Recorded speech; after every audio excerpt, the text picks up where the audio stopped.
Olá! Hoje a gente vai mergulhar num território que, olha, parece um mapa de metrô em hora de pico. A anatomia dos músculos e nervos do ombro e do braço. Totalmente. A nossa missão aqui é pegar esse emaranhado de nomes complicados e transformar numa espécie de mapa do Waze, sabe? Para a gente entender não só para onde cada rua vai, mas por que ela foi construída daquele jeito. Exatamente, porque a anatomia, quando a gente entende de verdade, ela deixa de ser uma lista de coisas para decorar e vira uma história de detetive. Uma história de detetive, gostei disso. Se um músculo não funciona, qual é o nervo culpado? E onde exatamente no trajeto desse nervo aconteceu o problema? Entender essas conexões é a chave, entende? É isso que transforma a matéria de algo teórico para uma ferramenta de diagnóstico, nossa, poderosíssima. Certo, então vamos começar essa investigação. Pelo começo, lá na escápula, aquele osso em formato de asa que a gente tem nas costas. Uhum. Ele tem uma crista óssea bem proeminente, a espinha da escápula. E como se fossem, sei lá, dois apartamentos, um em cima e outro embaixo. Boa analogia. E temos dois músculos, o supraespinhal e o infraespinhal. E aí, quem é que liga a luz para eles? Então, a energia vem de um fio elétrico bem específico, o nervo supraescapular. Ok. E o fascinante é de onde ele vem. Pensa no plexo braquial, lá na base do pescoço, como se fosse a caixa de disjuntores principal de uma casa, sabe? Certo. A central de tudo. Isso, o nervo supraescapular é como um único circuito que sai dessa caixa, faz um caminho super particular por cima da escápula para alimentar exclusivamente esses dois apartamentos. Se esse fio arrebenta, a luz nesses dois músculos apaga, mesmo que o resto do braço continue funcionando perfeitamente. Que analogia ótima, uma caixa de disjuntores no pescoço. Agora, se a gente for descendo pela beirada da escápula, a história fica ainda mais curiosa, né? Ah, fica. A gente encontra dois vizinhos de porta, o redondo menor e o redondo maior. Os nomes são quase iguais, eles moram um do lado do outro. A lógica diria que eles usam o mesmo circuito elétrico, certo? Seria o mais lógico, pois é. Mas a anatomia adora quebrar as nossas expectativas para ensinar alguma coisa. E o que ela ensina aí? Eles são vizinhos, sim, mas eles recebem energia de centrais elétricas completamente diferentes. É como ter duas casas, uma do lado da outra, mas uma está ligada na rede da cidade e a outra tem o próprio gerador. Uau! Como assim? Quem alimenta quem então? Olha só, o redondo menor, que fica mais para cima, ele é inervado pelo nervo axilar. Nervo axilar.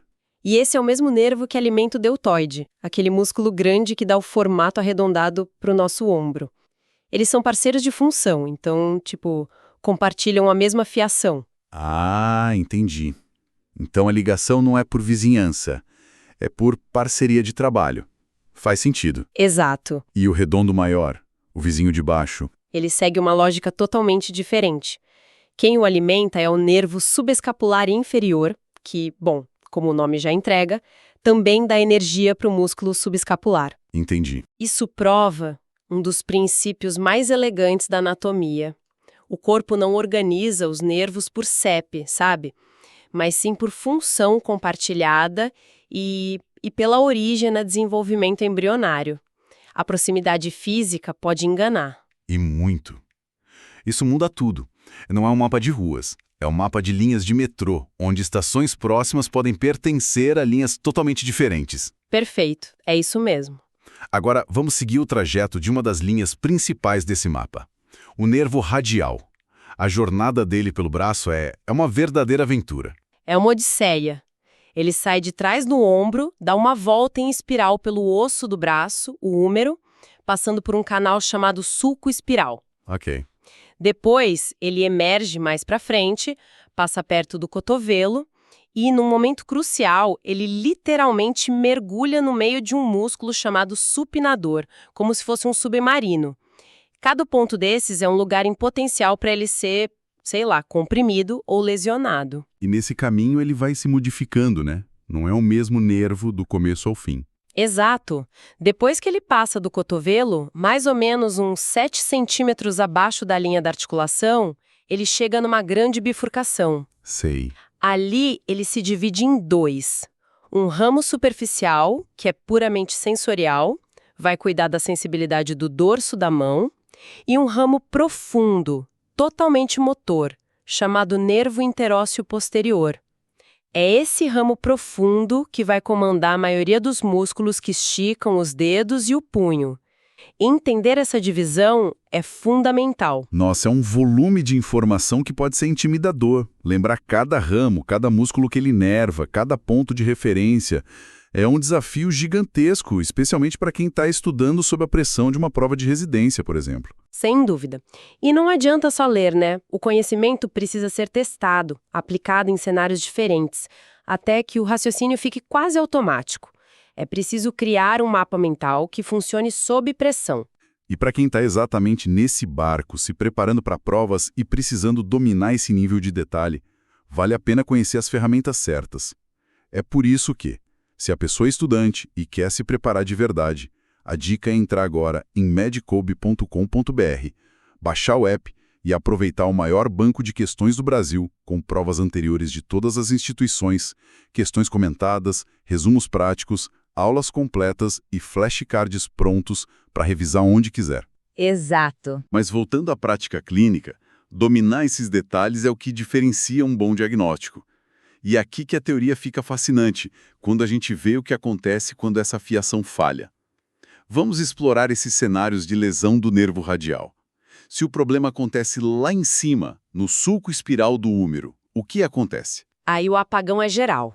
É o cenário mais dramático. Imagino. Como o nervo é lesionado antes de dar energia para todos os músculos extensores do antebraço, o resultado é o clássico punho caído ou wrist drop. A pessoa simplesmente não consegue levantar a mão ou os dedos. A mão fica pendurada, sem força para lutar contra a gravidade. Entendi. Um curto-circuito no tronco principal desliga tudo que vem depois. Mas e se a lesão for um pouco mais para baixo?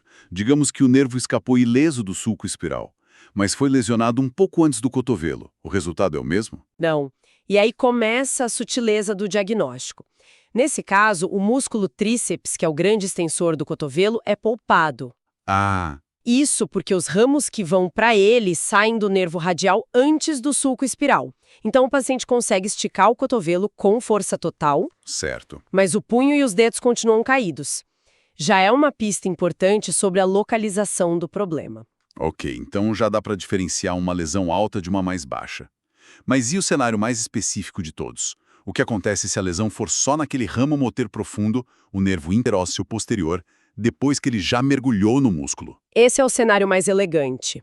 Nesse caso, a pessoa consegue estender o punho, mas não consegue estender os dedos. A mão não está totalmente caída. Peraí, como assim? Por que o punho se salva, mas os dedos não?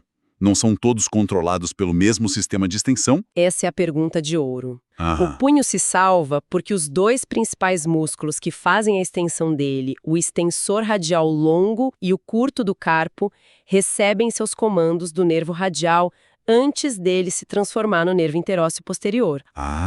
Eles são como duas casas que ficam antes da bifurcação onde o fio arrebentou. faz todo sentido. Mas então o movimento de extensão do punho fica perfeito. Quase. E é aqui que está o detalhe que revela tudo. Um outro músculo que ajuda a estender o punho, o extensor ulnar do carpo, que fica do lado do dedo mínimo, Sei. ele é inervado pelo nervo interósseo posterior.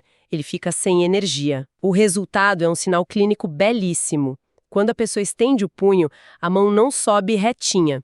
Ela sobe com um desvio para o lado do polegar, radial. Nossa. O punho vira uma espécie de bússola quebrada. Ele ainda aponta para cima, mas está sempre desviado para um lado, porque falta a força do músculo do lado oposto para equilibrar o movimento. Isso é impressionante.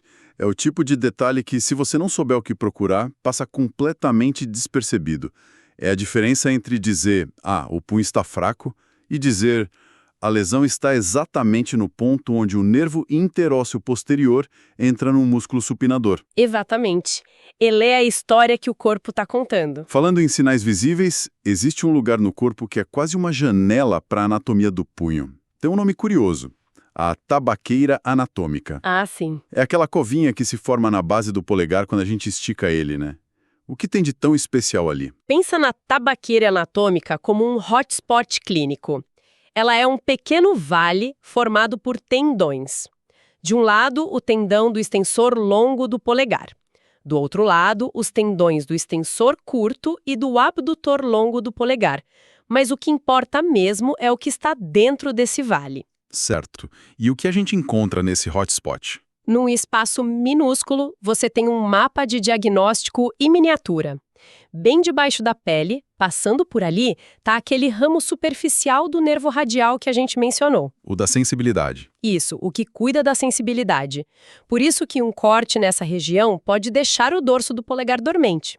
Um pouco mais fundo, dá para sentir a pulsação da artéria radial, um dos melhores lugares para checar o pulso. Aham. E no assoalho, você consegue palpar ossos cruciais, como o escafoide, que é famoso pelas fraturas complicadas.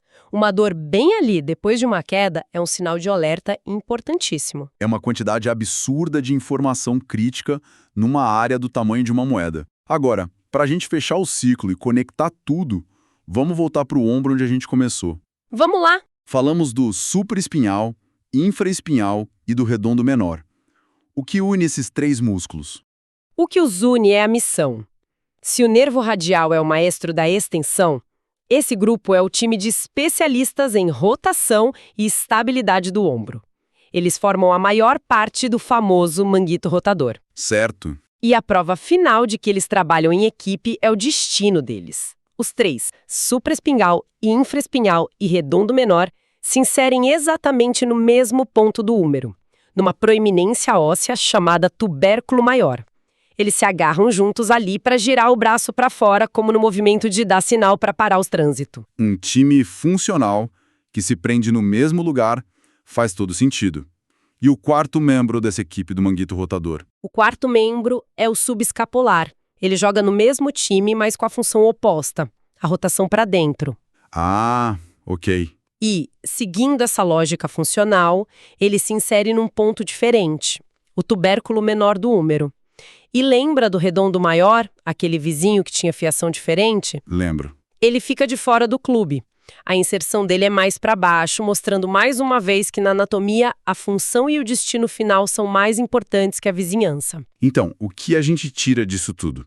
Percorremos um caminho que foi da caixinha de disjuntores no pescoço, seguiu fios específicos até músculos individuais, analisou as consequências de um apagão nesse sistema e terminou vendo como um músculo se agrupam em equipes funcionais. Isso. Fica muito claro que não é uma coleção de peças, mas um sistema integrado onde cada detalhe tem um propósito. E o ponto central é que essa precisão tem consequências clínicas muito reais. A diferença de poucos centímetros numa compressão de nervo muda completamente os sintomas. Entender essa rede não é um exercício acadêmico, é a base para decifrar o que deu errado quando o movimento falha. É saber ler os sinais, por mais sutis que eles sejam. Vimos como uma lesão muito específica pode criar não só uma fraqueza, mas um desvio, uma bússola quebrada no movimento do punho. Isso me faz pensar, que outros desequilíbrios ou movimentos estranhos no nosso dia a dia a gente ignora, tratando como falta de jeito ou fraqueza, quando, na verdade, poderiam ser sinais de problemas neuromusculares bem específicos. Fica a reflexão sobre os sinais que o nosso corpo nos dá e que talvez a gente ainda não saiba como